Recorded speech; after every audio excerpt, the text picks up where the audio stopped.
Pasta, pizza, burger, momos, देसी समोसे, कचौरी, विदेशी नूडल्स, चाउमीन, ये सारी ही चीजें जो हमें बहुत ही पसंद है खाने में। दोस्तों आपको पता है किससे बनती है? ये सारी ही चीजें मैदे से बनती है। और दोस्तों हमारे देश भारत में शाम को लोग अक्सर गलियों और चौराहों में घूमने के लिए निकलते हैं, और जैसे कि हमको पता है कि खाना खाने के बावजूद भी हमें हमेशा भूख लगती रहती है और हम जो है वो बाहर खाना खाते हैं। दोस्तों हम इन बाजारी फूड्स को जब ग्रहण करते हैं, लेकिन इस मैदे के संबंध में हमें जानकारी नहीं है कि क्या ये हमारे शरीर को किस तरीके से प्रभावित करता है या इसकी वजह से हमारी बॉडी में क्या बदलाव होते हैं। और इसी जगह पे अगर गेहूं के दाने का विश्लेषण करें तो इसका ब्रैन, एंडोस्पर्म और जर्म, इन 3 हिस्सों में ये बांटा जाता है। ब्रैन सबसे ऊपरी हिस्सा होता है और इसमें फाइबर, मिनरल और विटामिन बी पाए जाते हैं। एंडोस्पर्म गेहूं का मध्यमवर्ती हिस्सा होता है जिसमें कार्बोहाइड्रेट्स, प्रोटीन, स्टार्च और ग्लूकोज होते हैं। जर्म जो सबसे भीतरी हिस्सा होता है और इसमें न्यूट्रिएंट्स, विटामिन बी और ई और हेल्दी फैट्स पाए जाते हैं। बाजार में अवेलेबल आटा ब्रांड के साथ आता है और यहाँ तक कि इसमें जो होल ग्रेन आटा है जिससे कोई दिक्कत नहीं होती, हम इस आटे से रोटियां बनाकर खाते हैं। लेकिन दोस्तों बाहर खाने जाते हैं तो हमें व्हीट यानी कि एंडोस्पर्म वाले खाद्य पदार्थ मिलते हैं जिसमें स्टार्च और ग्लूटेन होता है जो कि हमारी हेल्थ के लिए अच्छा नहीं होता। दोस्तों जब हम आटे से बनी रोटी खाते हैं तो आपको गेहूं से मिलने वाले पोषक तत्व भी मिलते हैं। इसमें फाइबर भी होता है जो आपके शारीरिक स्वास्थ्य के लिए महत्वपूर्ण होता है। इससे पाचन करने में समय लगता है। लेकिन जब आप मैदे से बने फूड खाते हैं, जैसे बिस्किट्स होते हैं, नान होते हैं, जो भी डिटेल्स हमने ऊपर बताई, उस प्रकार के जो फूड होते हैं, तो ये जल्दी डाइजेस्ट हो जाते हैं क्योंकि इनमें अधिकतर कार्बोहाइड्रेट होते हैं और वो आसानी से अवशोषित हो जाते हैं। इससे आपके शरीर में ग्लूकोज लेवल जो है उसमें तुरंत बदलाव आता है। शक्कर और शुगर जो व्यक्ति के शरीर में त्वरित रूप से अवशोषित होता है जिससे उसे तुरंत एनर्जी मिलती है, लेकिन उसका प्रभाव भी तुरंत ही खत्म हो जाता है। दोस्तों इसलिए डायबिटीज के लोगों को मैदे से बनी चीजें नहीं खानी चाहिए क्योंकि इसमें शुगर की मात्रा ज्यादा हो सकती है। जब आप मैदे से बने फूड खाते हैं तो वो त्वरित अवशोषित होते हैं जिससे आपको फिर से भूख लगने लगती है। जब आप फुल ग्रेन या होल ग्रेन आटे से बनी चीजें खाते हैं तो उसे पाचन करने में समय लगता है और आपका पाचन तंत्र उसमें ज्यादा एनर्जी खा पाता है और इसी कारणवश वहां पर फाइबर होता है जो कैलोरीज को जलाने में मदद करता है। लेकिन दोस्तों मैदे से बनी चीजें खाने से ये सब नहीं होता, इसलिए आपका वजन भी घटाने में कठिनाई हो सकती है क्योंकि उससे आपकी कैलोरी बर्निंग कम होती है। दोस्तों ये जानकारी शायद आपको नहीं पता होगी जो हम आपको बता रहे हैं, और भी थोड़ा सा डिटेल में इसके बारे में जानेंगे तो बने रहिए वीडियो के अंत तक। और ऐसी जानकारी पाते रहने के लिए हमारी चैनल को सब्सक्राइब करके बेल आइकन जरूर से दबा दें। दोस्तों जिस तरीके से हम बता रहे हैं मैदे वगैरह को, जिसमें ज्यादा शरीर को ना न्यूट्रिएंट्स मिल रहे हैं और ना ही कुछ मिल रहा है, सीधे सीधे जो है ये एम्प्टी कैलोरी से आपका जो शरीर है इसको कुछ मिल ही नहीं रहा। दोस्तों आपको एक फॉर्मूला बताते हैं, इसको याद कर लीजिएगा। जिस चीज के भी सामने रिफाइंड वर्ड लगा हुआ है वो सारी चीजें खराब मानी जाती हैं।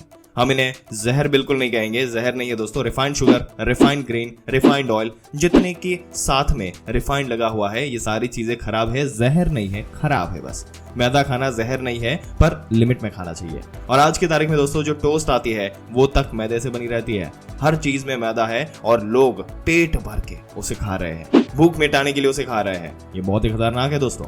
अब शौक से एक टुकड़ा 4 टुकड़ों में अगर तोड़ दिया जाए, जैसे कि बटर नान का एक टुकड़ा आप ले सकते हैं कभी कभार, लेकिन आप बोलेंगे रोज दबानी है, हर 2 दिन के आड़ में 2-3 बटर नान दबानी है और उसे जी भर के खाना है, उसी से खाना खाना है, ये आपके लिए खतरनाक हो जाएगा। ये आपके ब्लड शुगर लेवल को बढ़ाएगा, आपके अंदर मोटापा ला सकता है, शुगर की प्रॉब्लम क्रिएट कर सकता है। देखिए दोस्तों कभी भी शुगर को ना ब्लड के अंदर किस प्रकार से रिलीज होना चाहिए ये आपको समझना चाहिए। आप एक डायबिटिक पेशेंट हो या ना हो, दोनों ही केसेस में शुगर जब धीरे धीरे आपके खाने में मिलती है, या यूं कह लीजिए कि आपका जो डाइजेस्टिव सिस्टम है जब धीरे धीरे किसी भी चीज को पचा पाता है, उसे धीरे धीरे ग्लूकोज रिलीज होता है और धीरे धीरे एनर्जी रिलीज होती है, तो आप स्टेबल बने रहते हैं। लेकिन अगर कोई ऐसी चीज होती है, खास करके जब शक्कर ज्यादा खा ली जाए या फिर इस प्रकार का मैदा ज्यादा खा ली जाए, तो ये स्पाइक करते हैं, ग्लूकोज लेवल को स्पाइक करते हैं, जो कि डाइजेशन की यहाँ पर जरूरत नहीं पड़ती और सीधे खून में शक्कर पहुंच गया। इससे दिक्कत ये होती है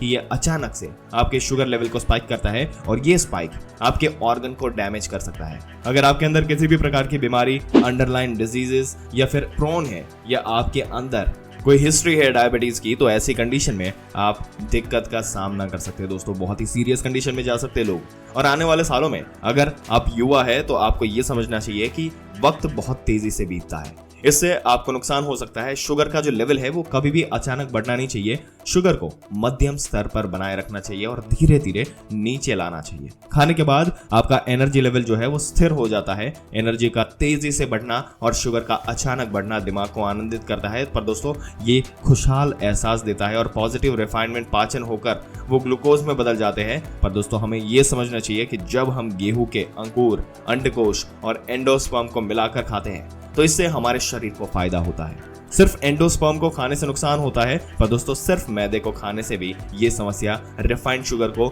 और ऑयल के साथ भी होती है। इन तीनों में जहर होता है। हमें इसकी लिमिटेशंस पर ध्यान देना चाहिए। दोस्तों भारत में क्या होता है, सवेरे 2 रोटी खाई, दोपहर में 2 रोटी खाई और 3 रोटी रात में खा ली। मतलब या तो फिर ऐसा चलता है कि आदमी ये सोचता ही नहीं कि मैं बाहर का कुछ नहीं खाऊंगा, मैं घर में बैठा रहता हूँ, सिर्फ मैं एक काम करता हूँ कि सिर्फ घर का खाना खाऊंगा, लेकिन 2 रोटी मान लिया, थोड़ी सी दाल, थोड़ी सी सब्जी ये ले लिया और इससे मेरा वेट लॉस हो जाएगा। तो दोस्तों थोड़ा बहुत फर्क जरूर पड़ेगा, पर दोस्तों ज्यादा फर्क नहीं पड़ेगा, क्योंकि कार्बोहाइड्रेट रिच डाइट है। पूरे दिन रोटी दबा रहे हैं, रोटियां ही रोटियां खा रहे हैं। दोस्तों यहाँ पर आटे की रोटी भी अच्छी चीज है, हम ये नहीं बता रहे कि बुरी है और कोई दिक्कत है यहाँ पर, लेकिन अगर आपने बैलेंस नहीं किया अपनी डाइट को, अपनी डाइट में आपने फाइबर वाली सब्जियां नहीं ऐड करी, आपने प्रोटीन वाली दाल ज्यादा मात्रा में ऐड नहीं की, रोटी कम लीजिए, दाल बढ़ाइए, सब्जियां बढ़ाइए, और सब्जियां भी वो जो तली वाली सब्जियां मत बनाइए जिसमें रिफाइंड ऑयल डालकर उसको आपने जो बना दिया। पर दोस्तों जिसमें यहाँ पर घी भी आपको ज्यादा नहीं यूज करना। अगर आप ऐसे सोच रहे हैं रिफाइंड ऑयल कम कर दिया और घी ज्यादा यूज कर दिया, घी जितना मर्जी खा लो, ऐसा नहीं होता। घी भी आपको ज्यादा नहीं लेना। आपको अपनी लाइफस्टाइल को चेक करना है कि आपकी लाइफस्टाइल किस तरीके से जा रही है। क्या आप लगातार डेस्क जॉब कर रहे हैं, आप लगातार सिटिंग वर्क कर रहे हैं, आपकी लाइफ सेडेंटरी है, तो आपको ये सारी चीजें लिमिट में लेनी चाहिए। दोस्तों घी ही नहीं, कोई भी अच्छी चीज हो, बटर भी अच्छी चीज होती है, पर दोस्तों इसमें कोई भी बुराई नहीं, लेकिन लिमिट में इसको लेना पड़ेगा। ये बात समझिए कि रिफाइंड ऑयल को रिप्लेस करना घी से ये कोई दिक्कत नहीं है, अब कर दीजिए, कोई प्रॉब्लम नहीं है। और समझना ये है कि यहाँ पर घी भी एकदम लिमिटेड क्वांटिटी में लेना है। अति किसी के लिए अच्छा नहीं है, ज्यादा किसी भी चीज को नहीं लेना, एकदम बैलेंस्ड डाइट होनी चाहिए दोस्तों।